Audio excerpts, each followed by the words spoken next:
प्रिय विद्यार्थियों, अब से पूर्व की कक्षा में हमने हितोपदेश के मित्र लाभ के श्लोक संख्या 1 से 5 तक का पाठ किया था, जिसमें हमने हितोपदेश के परिचय को भी जाना था। अब हम आगे की कक्षा में श्लोक संख्या 6 से आगे का पाठ प्रारंभ करते हैं। आप अपनी स्क्रीन पर देखते हुए जो भी आपको उचित हो वो सब चीज़ें लिखते रहें, नोट करते रहें।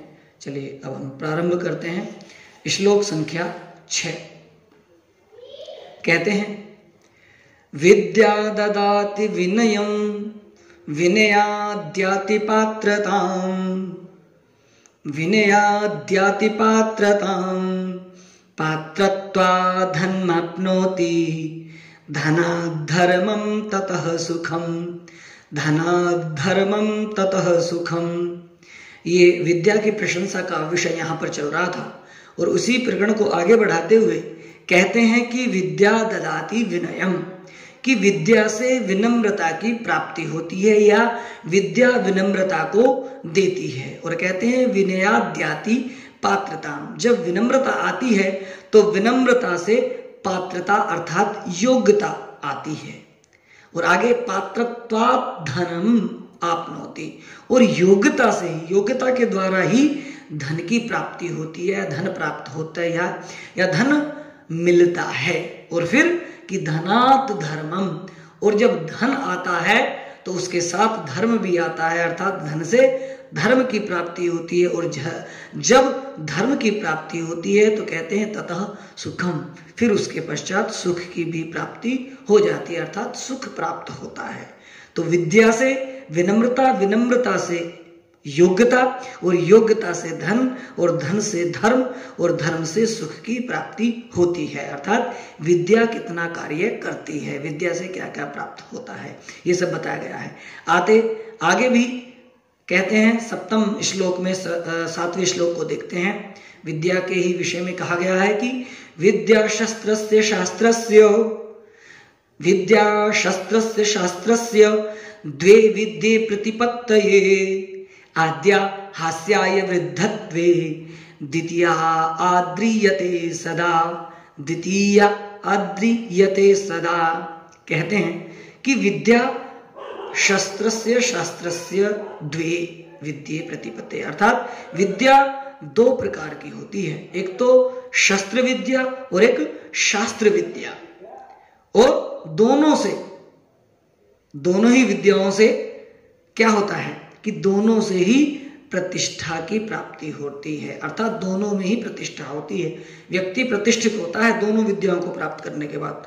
आगे कहते हैं परंतु कि आद्या हास्याय वृद्धत्वे, कि यानी कि जो पहली जो विद्या है यानी कि शस्त्र विद्या, वो वृद्धावस्था में जब व्यक्ति बूढ़ा हो जाता है तो वो क्या करती है, हास्य कराती है, हंसी उड़ाती है, हंसी उड़वाती है। किंतु जो दूसरी विद्या अर्थात शास्त्र विद्या, वो सदैव ही क्या करती है, आदर को प्राप्त कराती है, अर्थात विद्या हमेशा ही साथ देती है। विद्या कभी भी व्यक्ति को नीचे या पीछे नहीं छोड़ते। आगे अगले पेज में आते हैं हम, 8वां श्लोक 8वां श्लोक देखते हैं। क्या कहते हैं कि यन्नवे भाजने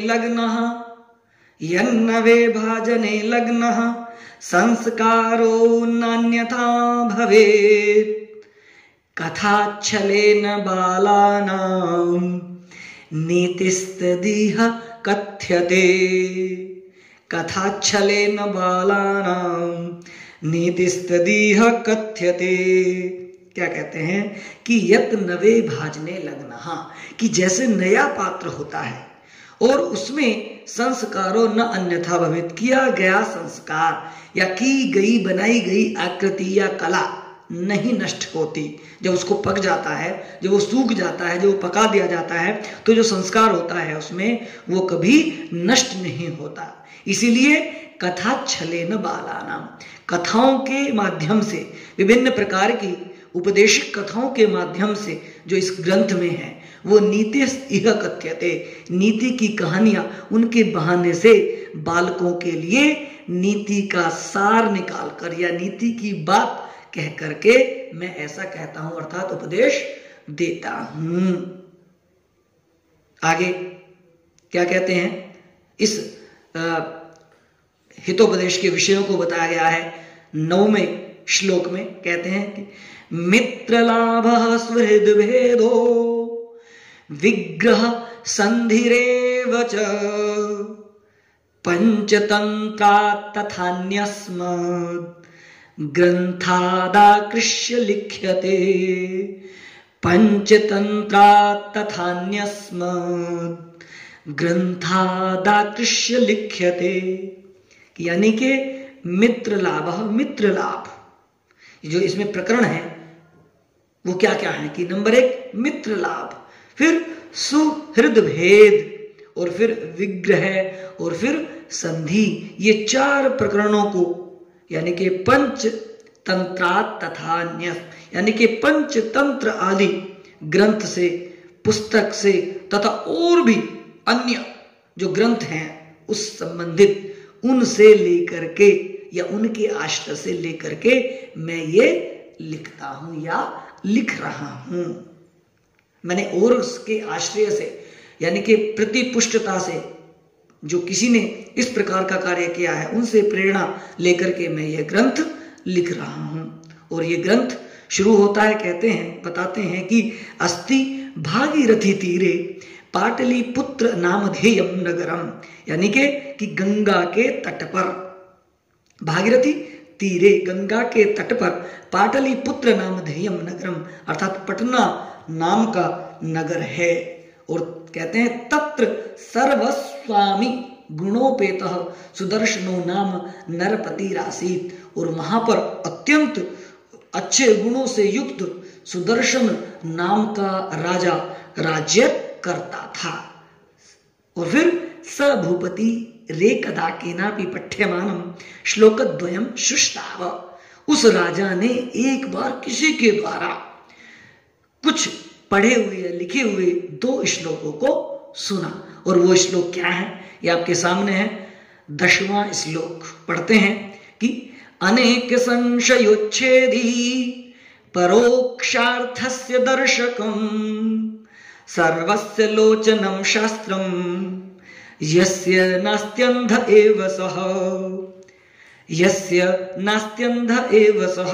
कहते हैं कि अनेक संशयोच्छेदी, अनेक बहुत प्रकार के संशयों को दूर करने वाला, और परोक्षार्थस्य दर्शकम, और परोक्ष वस्तुओं को भी देखने वाला, यानी कि जो वस्तुएं दूर हैं, जो दिखाई नहीं दे रही लेकिन फिर भी उनको देख लेता है, जान लेता है, यानी कि उनका अनुभव कर लेता है, ऐसा दर्शन, ऐसा सर्वस्व लोचनम यानी कि शास्त्र रूपी नेत्र है जिसके पास, वह वास्तव में या देखा जाए तो वह जो है वो अंधा नहीं है, यानी कि एक प्रकार से, यानी कि वो शास्त्र या विद्या उसके पास नहीं है तो वह कैसा है, वो यानी कि अंधे के समान है। यदि उसके पास है तो वो अंधा नहीं है, यदि नहीं है यानी कि शास्त्र रूपी नेत्र जिसके पास नहीं है वह अंधे के समान है, उसको अंधा ही समझो।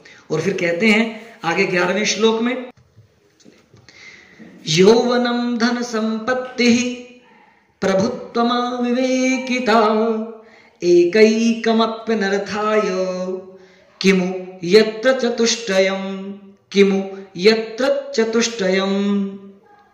कहते हैं कि युवावस्था, यौवनम युवावस्था, धन संपत्ति धन संपदा और प्रभुत्वता यानी कि एक तरह से अधिकारतत्व और अविवेकिता, ये जहां चारों ओर में एक भी एकैकमप्यनर्थाय, इनमें से कोई एक भी हो जिस मनुष्य के पास, वो क्या हो, अनर्थ की बात है, यानी कि वहां पर अच्छा नहीं होता।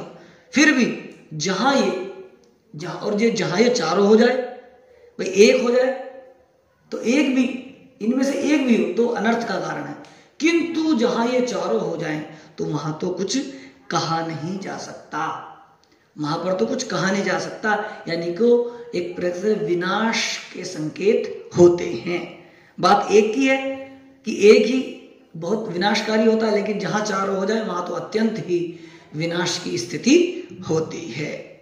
तो ऐसा कि इत्याकर्ण्यात् मनः पुत्राणां मन अधिगत शास्त्राणां नित्य मुनमार्ग गामिनां शास्त्र अननुष्ठानेनो द्विमग्न मनाः स राजा चिंतयामास। इन बातों को जान करके, इन श्लोकों को सुन करके, वो ऐसा विचार करके वह राजा अपने जो पुत्र थे, उसके जो पुत्र थे, उन पुत्रों के बारे में ऐसा सोच करके, यानी कि जो बुरे मार्ग पर चलने वाले और मूर्ख थे, उनकी मूर्खता को याद करके क्या हो चुका, वो एक प्रकार से चिंतित हो उठा और फिर ऐसा सोचते हुए वो आगे विचार करने लगा। वो जो इस 12वें श्लोक में है, कहते हैं कि कोर्थ पुत्रेण जातेन यो न विद्वान धार्मिकः काणेन चक्षुषा किं वा चक्षुः पीडैव केवलम्, चक्षुः पीडैव केवलम्।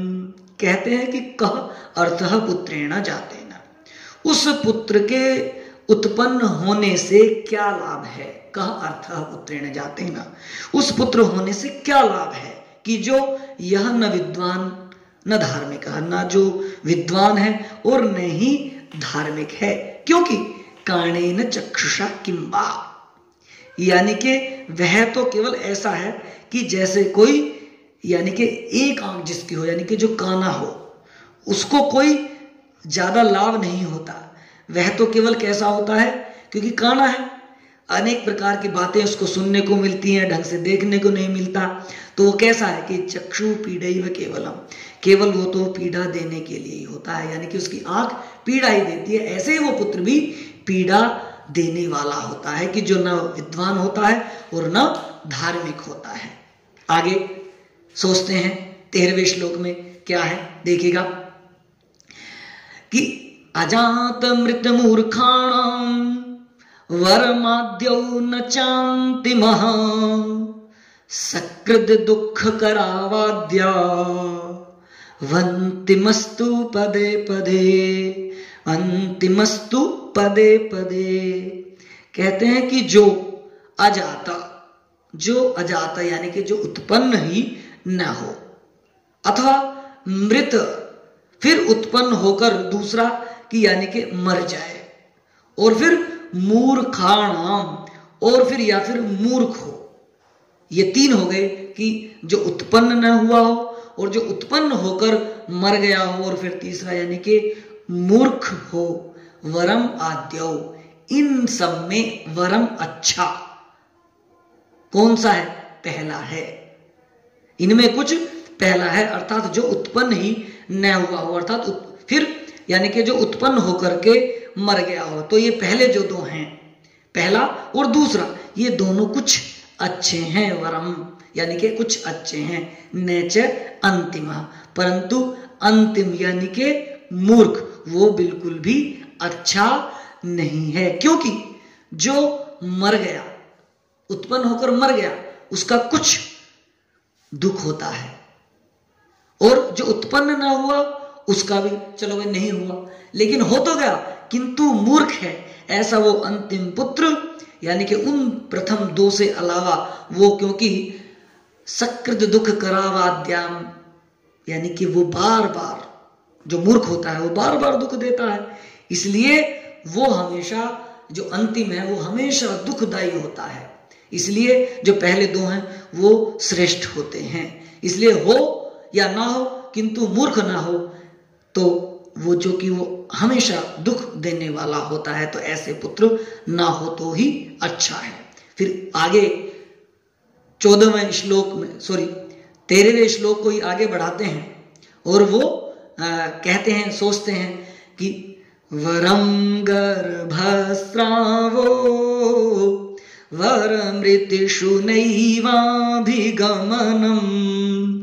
वरं जातः प्रेतो वरमपि च कन्यैव जनिता वरं वन्ध्या भार्या वरमपि च गर्भेषु वसति न चाविद्वान् रूपा द्रविण गुणयुक्तोऽपि तनयः। अर्थ देखते हैं कि और जो इससे वलम गर्भस्राव, और भी जो चाहे, यानी कि गर्भस्राव यानी कि गर्भपात होता है, अथवा यानी कि पुत्रोत्पत्ति के लिए फिर नैवाभिगमनम यानी कि संतान उत्पन्न करने का प्रयास ही न किया जाए, और फिर वरम जाता प्रेतो या फिर उत्पन्न होकर के पुत्र मर जाए, और या फिर वरम अपी च कन्या वजनिता या फिर इससे अच्छा है कि कन्या ही उत्पन्न हो जाए, या फिर वरम वंध्या भार्या या फिर उत्पन्न ना हो वो संतान गर्भ में ही रहे, या फिर वो माता वंध्या रह जाए, और या फिर गर्भ से ही नहीं हो अर्थात वो उसको मतलब गर्भ ही ना हो, गर्भवती ना हो, और फिर ये सब सारी की सारी चीजें ठीक है, ये सब ठीक है, परंतु यदि विद्वान ना हो अर्थात यानी कि पुत्र मूर्ख हो या सुंदर भी हो तो वो भी बिल्कुल भी ठीक नहीं है। इससे तो कुछ ना हो तो भी ठीक है, परंतु मूर्ख पुत्र उत्पन्न ना हो। आगे फिर कहते हैं कि सजातो ये न जाते न याति वंशः समुन्नतिम परिवर्तनी संसारे मृतः को वा न जायते। कहते हैं कि इस संसार में, परिवर्तनी संसार में, जो परिवर्तनशील संसार है, इसमें उसी का जन्म लेना सफल है, उसी वंश की यानी कि उन्नति होती है जिसके जन्म से यानी कि जिसके जन्म होने से वंश और जाति वंशः समुन्नतिम यानी कि वंश और जाति की उन्नति होती है। अन्यथा इस परिवर्तन संसार में मृतः को वा न जायते, इस परिवर्तनशील संसार में कौन नहीं जन्म लेता है और फिर कौन नहीं मरता है, अर्थात लोग जीते भी हैं, उत्पन्न भी होते हैं और मरते भी हैं। आगे 15वें श्लोक को देखते हैं। कहते हैं कि गुणी गण गणना आरंभे न पतति कठिनी सुसंभ्रम माद्यस्य तेनाम्बा यदि सुतिनी वदवंध्या कीदृशी भवेत। कहते हैं कि उन लोगों की गिनती में गुणी गण गणना, उन लोगों की गिनती में, उन गुणी जनों की गिनती में यानी कि प्रारंभ में जिनके नाम पर सबसे पहला एकदम से सहसा, एकदम से अत्यंत यानी कि कलम न उठे, यानी कि जिनके बारे में वर्णन न किया जा सके, अर्थात जिनके बारे में वर्णन किया जाना चाहिए, उनके जन्म से भी यदि उसकी माता अर्थात ये माता कहलावे, पुत्रवती कहलावे, यानी कि जिनके जन्म होने से मनुष्य को उत्साह हो, यानी कि जिनके विषय में कुछ लिखने का मन करे, तो फिर ऐसी स्थिति में जिनका पुत्र वास्तव में पुत्र हो, यानी कि उनको वास्तव में फिर पुत्रवती ही कहा जा सकता है, उनको फिर वंध्या नहीं कहा जा सकता। फिर वंध्या अर्थात किसको कहेंगे, किस माता को वंध्या कहेंगे, अर्थात आवश्यकता नहीं है। कहने का मतलब ये है कि यानी कि गुणी जो पुत्र होते हैं वो उनकी माता ही एक प्रकार से पुत्रवती कहलाती हैं। आगे कहते हैं कि दाने तपसी शौर्ये च, 16वें श्लोक को देखते हैं कि दाने तपसी शौर्ये च यस्य न प्रथितं यशः विद्यायामर्थलाभे च मातुरुच्चार एव सः। कहते हैं कि और भी इस बारे में कहा गया है कि यानी कि जिस मनुष्य का जन्म एक प्रकार से यानी कि उसका मन दान देने में, तपस्या करने में, शौर्य वीरता में और विद्या में, धन उपार्जन में, ऐसा करने से नहीं हो, अर्थात उसका मन न लगा हो, वह मनुष्य यानी कि जो इन कार्यों में रुचि न रखता हो, दान देने में, तपस्या करने में, वीरता में, धन कमाने में, अच्छे कार्य करने में जिसका मन नहीं लगता, यानी कि वो जो मनुष्य इन कार्यों को नहीं करता, वह अपनी माता के मातु उच्चार एव सह, यानी कि ऐसा समझो कि वह अपनी माता के मल के समान है। उस माता ने पुत्र उत्पन्न नहीं किया, उस माता ने केवल मल को त्यागा है, तो उसको ऐसा समझना चाहिए, वह उसके समान है। और भी क्या कहा है आगे 17वें श्लोक को देखते हैं कि वर में को गुणी पुत्रो न च मूर्ख शतान्यपि एक चंद्रस्तमो हन्ति न च तारो गणोपि च, न च तारा गणोपि च।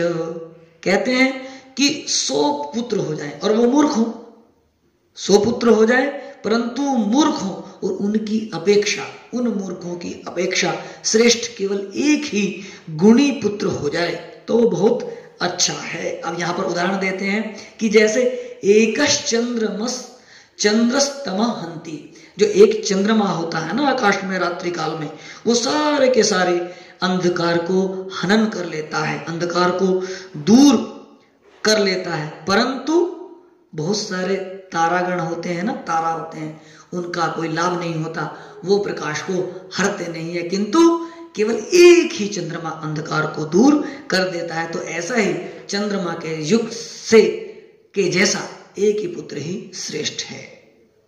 इसी बात को आगे बढ़ाते हुए 18वें श्लोक में कहते हैं कि पुण्य तीर्थे कृतम येन तपः काप्यति दुष्करम तस्य पुत्रो भवेद्वश्यः समृद्धो धार्मिकः सुधी।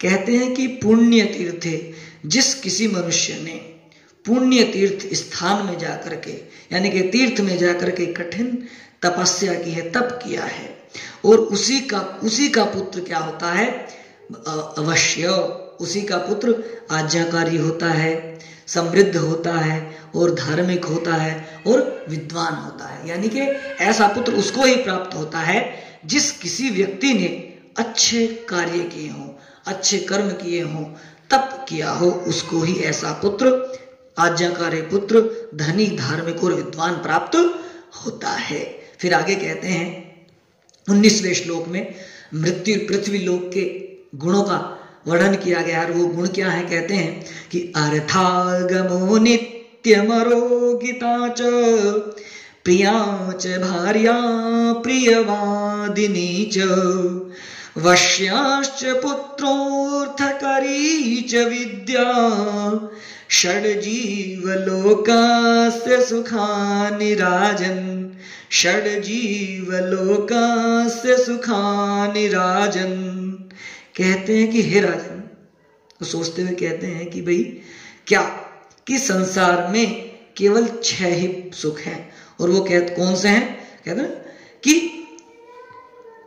अर्थागमो, नित्य धन का आना, दूसरा आरोग्यता, और तीसरा प्रियतमा, यानी कि अच्छा प्रेम करने वाली, और 4 मधुर बोलने वाली पत्नी, स्त्री, और फिर आज्ञाकारी पुत्र, और तथा धन को प्राप्त कराने वाली विद्या।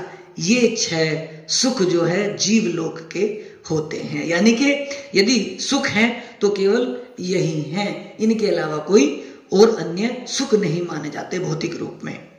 आगे कहते हैं 20वें श्लोक में कि को धन्यो बहुभी पुत्रैः कुशूला पूर्णाढकैः वरमेकः कुलालंबी यत्र विश्रूयते पिता, यत्र विश्रूयते पिता। की और भी कहा है इसी विषय में कि जैसे अन्न की कोठी होती है ना, जिसको कोटला भी कहते हैं, कोटला भी कहते हैं, कोठा भी कहते हैं, है ना, घर भी कहते हैं, उसको उस घर को भरने में एक प्रकार से असमर्थ, यानी कि जो पत्र होते हैं, पत्ते होते हैं, यानी कि जो ऐसे पत्ते होते हैं जिनसे भरा नहीं जाता, उनके समान बहुत सारे पुत्रों से क्या लाभ। भाई उन पत्तों से कुछ लाभ नहीं होता, ऐसे ही उन पुत्रों से भी, बहुत सारे पुत्रों से भी कुछ लाभ नहीं होता। यानी कि फिर कहते हैं कि यानी कि वंश की सहायता करने वाला तो, यानी कि वंश को आगे बढ़ाने वाला ही तो, वंश की उन्नति करने वाला तो एक ही श्रेष्ठ यानी कि अच्छा पुत्र होता है, जिसने अपने पिता की प्रसिद्धि को आगे बढ़ाया, यानी कि अपने पिता की प्रसिद्धि और उसकी प्रशंसा को किया हुआ, यानी कि आगे बढ़ाया हुआ, अर्थात जिससे पिता की प्रसिद्धि और प्रशंसा हो, उनमें एक ही पुत्र श्रेष्ठ होता है। बहुत सारे पुत्रों की आवश्यकता नहीं है, बहुत ज्यादा कबाड़ की आवश्यकता नहीं है, भूसे की घास की आवश्यकता नहीं है, केवल एक ही पर्याप्त है, एक ही जो अपने को, अपने परिवार को सुगंधी में बना दे, उसकी प्रशंसा और प्रसिद्धि को आगे बढ़ा दे। अब हम यहीं पर इस 20वें श्लोक तक इस कक्षा को यहीं पर संपन्न करते हैं। आप सभी का बहुत बहुत धन्यवाद। आगे की कक्षा आगे प्रारंभ करेंगे।